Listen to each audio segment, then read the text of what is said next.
Dear students, अस्सलाम वालेकुम। आज का हमारा टॉपिक है बर्ड्स से रिलेटेड। तो हम न्यू चैप्टर स्टार्ट कर रहे हैं कॉर्डेट्स में। तो इसमें हमारे पास बर्ड्स के फीदर्स, फ्लाइट एंड एंडोथर्मी। तो आपको प्रीवियस लेक्चर में ये पढ़ाया था हमने कि एंडोथर्मी क्या होती है। तो दरअसल जिन ऑर्गेनिजम्स में, एडवांस्ड एनिमल्स में एंडोथर्मिक हीट प्रोडक्शन होती है, they produce heat in enough quantity with their metabolism, तो वो एंडोथर्मी होती है। और ये वार्म ब्लडेड ऑर्गेनिजम्स के लिए भी टर्म इस्तेमाल होती है। तो आज हम evolutionary perspective and phylogenetic relationship of birds पढ़ेंगे, और ये भी देखेंगे कि इनमें फ्लाइट फीचर्स के साथ साथ और कौन कौन से फीचर्स हैं। तो आज का टॉपिक हम स्टार्ट करते हैं। तो दरअसल आप एक वर्ड हाईलाइटेड देख रहे हैं जिस जो एवीज है। तो आपको ऑलरेडी पता है कि जो क्लास बर्ड्स है इन्हें हम एवीज भी कहते हैं, और इसके साथ साथ बर्ड्स की डिफरेंट कैरेक्टरिस्टिक्स हैं।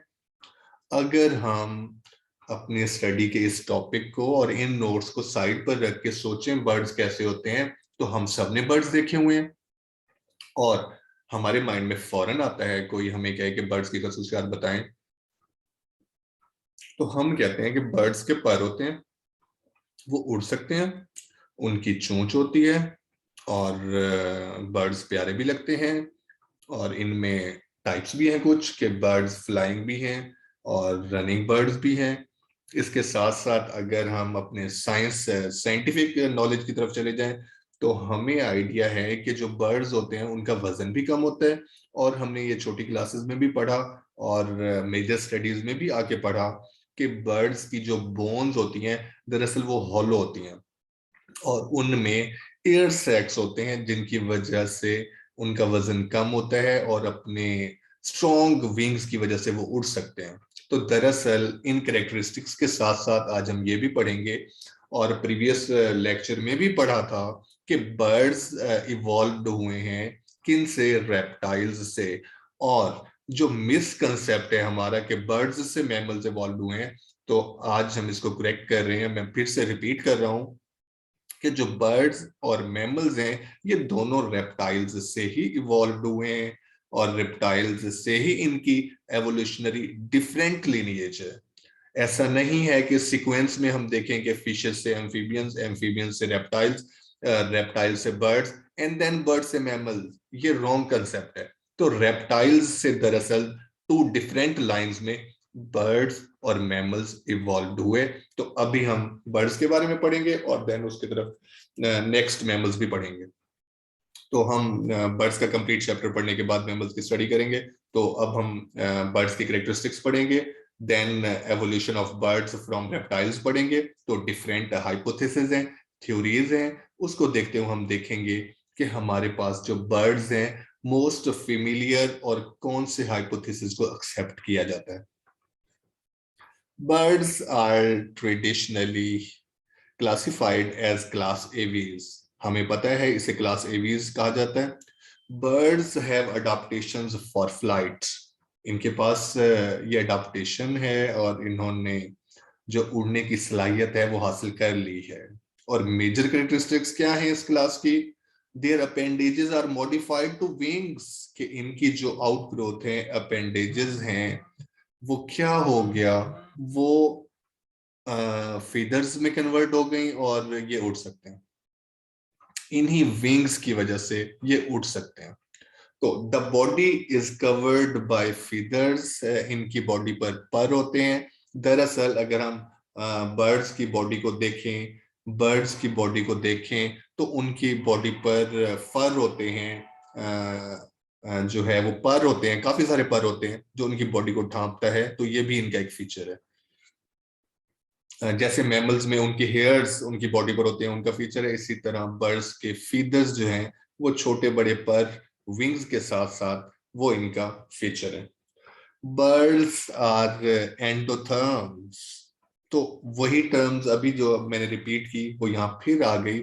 हमने कहा था कि एंडोथर्मिक एनिमल्स वो होते हैं थर्मोरेगुलेशन की वो टर्म है जिसमें ऑर्गेनिजम्स अपने मेटाबॉलिज्म से इनफ हीट प्रोड्यूस करते हैं और अपनी बॉडी को वार्म रखते हैं, और इनको वार्म ब्लडेड भी कहा जाता है। तो इसके साथ साथ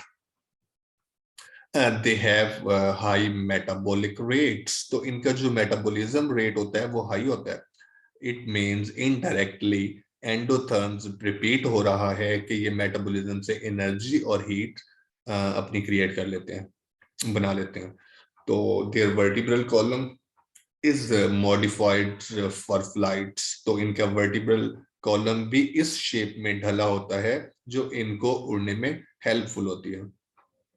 बोन्स आर लाइटेंड, इनकी जो हड्डियां होती हैं वो हल्की होती हैं, बाय न्यूमरस एयर सैक्स, क्योंकि इनके अंदर जो है वो हवा की भरी हुई थैलियां होती हैं जो इनको उड़ने में रोल प्ले करती हैं।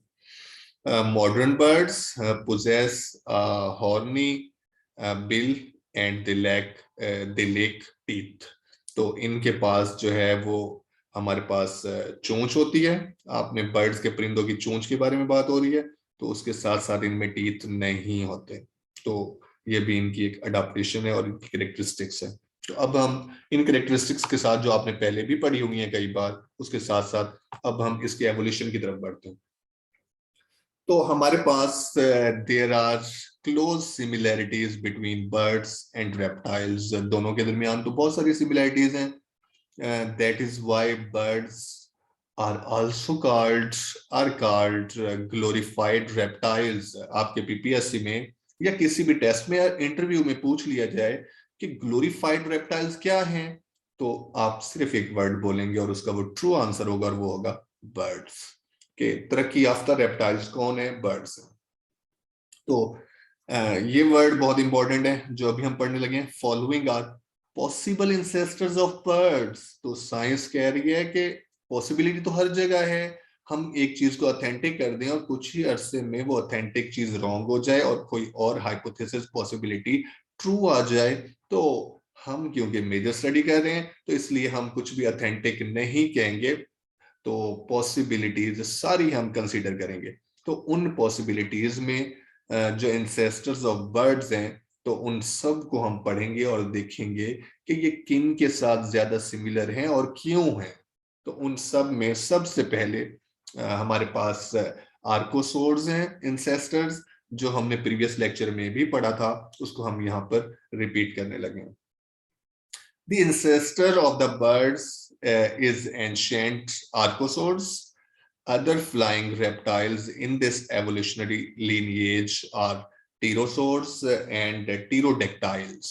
तो ये तीन ग्रुप्स हैं जी। आर्कोसोर्स में मजीद 2 lineages हैं जिसमें टीरोसोर्स हैं और टीरोडेक्टाइल्स हैं, और ये फ्लाइंग रेप्टाइल्स हैं। कुछ रेप्टाइल्स ऐसे थे जो फ्लाई कर सकते थे।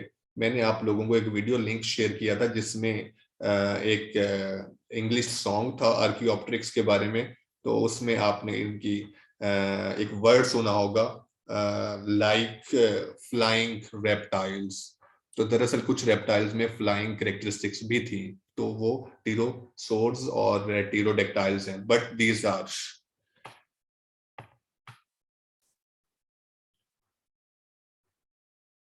not regarded as ancestors of the modern bird due to, दरअसल जो आर्कोसोर्स है इनको हम मॉडर्न बर्ड्स का इंसेस्टर नहीं कहते, अबाव अजदाद नहीं कहते, क्योंकि उनकी रीजंस है ये हम पढ़ने लगे हैं।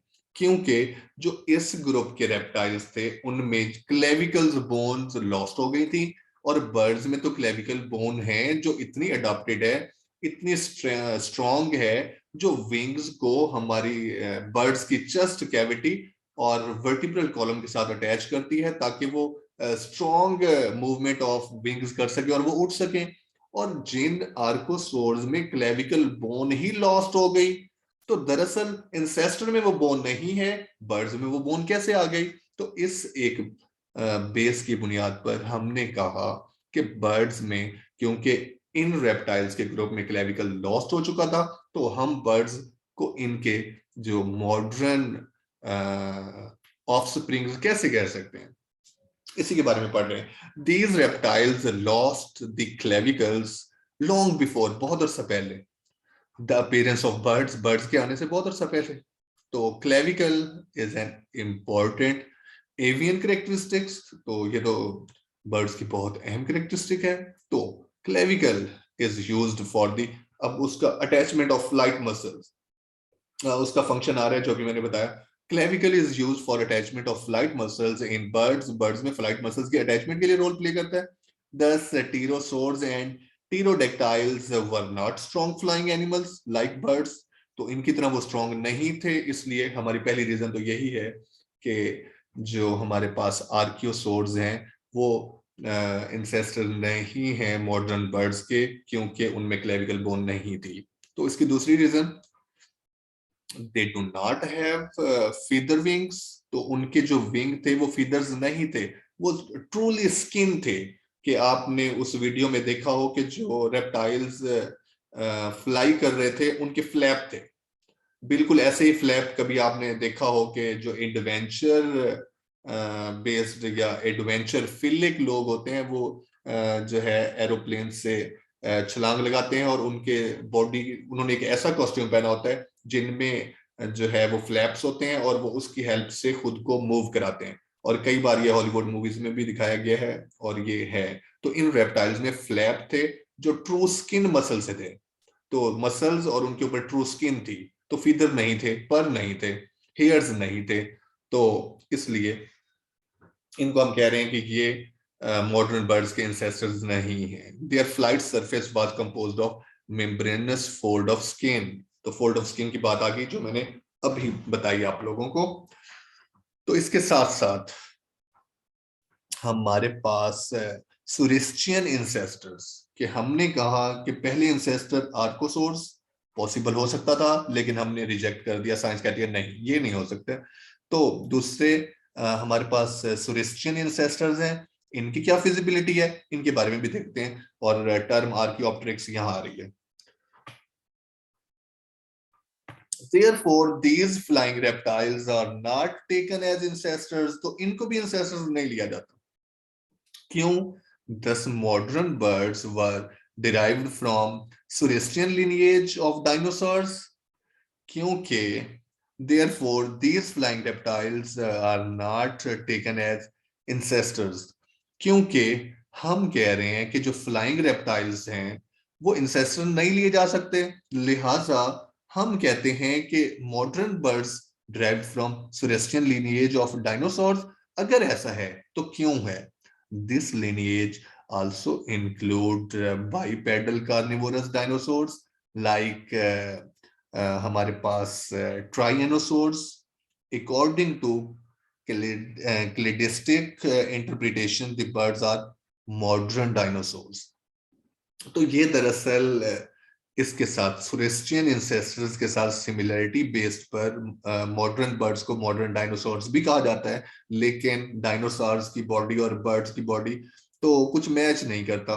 दरअसल मैं सुरेस्टियन इंसेस्टर्स को फिर से रिपीट कर रहा हूं कि हमारे पास आर्कियोसोर्स और सुरेस्टियन इंसेस्टर्स इन दो थ्योरीज में से और इन दो कैटेगरीज में से रेप्टाइल्स की हम सुरेस्टियन इंसेस्टर्स को ज्यादा एक्सेप्ट करते हैं। हम कहते हैं कि ये ज्यादा सिमिलर्स हैं और मॉडर्न जो बर्ड्स हैं वो इनकी ऑफस्प्रिंग्स हैं। और जो फ्लाइंग रेप्टाइल्स आर्कोसोर्स में थे उनको हमने कहा कि वो इनके इंसेस्टर नहीं है। दरअसल flying reptiles are not taken as ancestors. ये ऊपर वाले टॉपिक की बात की गई है कि ये जो ऊपर वाले फ्लाइंग रेप्टाइल्स आर्कोसोर्स थे ये उनके इंसेस्टर्स नहीं है, बट सुरेस्टियन इंसेस्टर्स जो हैं वो इंसेस्टर हैं किनके? मॉडर्न बर्ड्स के। और इन मॉडर्न बर्ड्स के लिए वर्ड मॉडर्न डायनासोर्स भी इस्तेमाल किया गया है। तो अगर ये क्विज कभी भी आ जाए मॉडर्न डायनासोर्स के बारे में तो आप ये वर्ड बर्ड के लिए यूज करेंगे। तो आप इस को देखें, हमारे पास आर्कियोप्टेरिक्स, तो दरअसल ये बर्ड नहीं है, ये इन बिटवीन फॉर्म है रेप्टाइल्स और बर्ड्स की। तो जब बर्ड्स एवोल्यूशन हो रही थी तो इसके फॉसल्स आज भी हमें मिले हैं और इसको जो है रेप्टाइल्स का फॉसल्स कहा जाता है, बर्ड्स का फॉसल्स नहीं कहा जाता। और ये बात आप लोगों ने एफएससी में ही चैप्टर 10 फर्स्ट ईयर में पढ़ ली थी। तो हमारी सेक्स जो नेक्स्ट हेडिंग है उसे हम कहते हैं ancient birds and the evolution of flight. तो हमारे पास जो एंशिएंट बर्ड्स हैं और फ्लाइट की एवोल्यूशन कैसे हुई, तो दरअसल अभी हम इसमें सिर्फ आर्कियोप्टेरिक्स के बारे में पढ़ेंगे, क्योंकि हमारे पास जो सब हेडिंग नीचे और शुरू हो रही है, two hypothesis of origin of flight in birds, तो वो हम नेक्स्ट लेक्चर में देखेंगे। तो हम सिर्फ अभी आर्कियोप्टेरिक्स के बारे में पढ़ेंगे। An important vertebrate fossil was found in Beauveria Germany in 1861। पहला फॉसिल देखा गया। दरअसल उस फॉसिल में आर्कियोप्टेरिक्स का हेड क्लियर नहीं था, जिसकी वजह से हमने उसको जो है ना सिर्फ विंग्स देखकर कहा कि ये बर्ड्स का फॉसिल है। दरअसल वो बर्ड्स का फॉसिल नहीं था, क्योंकि हमारे पास जो न्यू फॉसिल्स रिकॉर्ड मिले तब हमने कहा ये तो रेप्टाइल से भी मिलते जुलते हैं। It was named as Archaeopteryx, Archaeo's ancient Tyrone wing. It lived during the Jurassic period, about 150 million years ago. Jurassic period के दौरान था। It was following character. It has following characteristics. इसकी क्या खसूसियात है? It was a pigeon-sized animal. इसका size कबूतर से बड़ा नहीं था। It had a long reptilian tail. और इसकी reptilian tail थी बड़ी सारी। कितनी बड़ी कि इसके जो हाइंड लिम्स थे उनसे भी पीछे तक। तो उसका तस्करा अभी नीचे वाले पैरे में आने वाला है। इट हैज क्लॉड फिंगर्स, और जो वीडियो लिंक मैंने आप लोगों को शेयर किया था उसमें क्लियर इसके इनके क्लास नजर आ रहे हैं।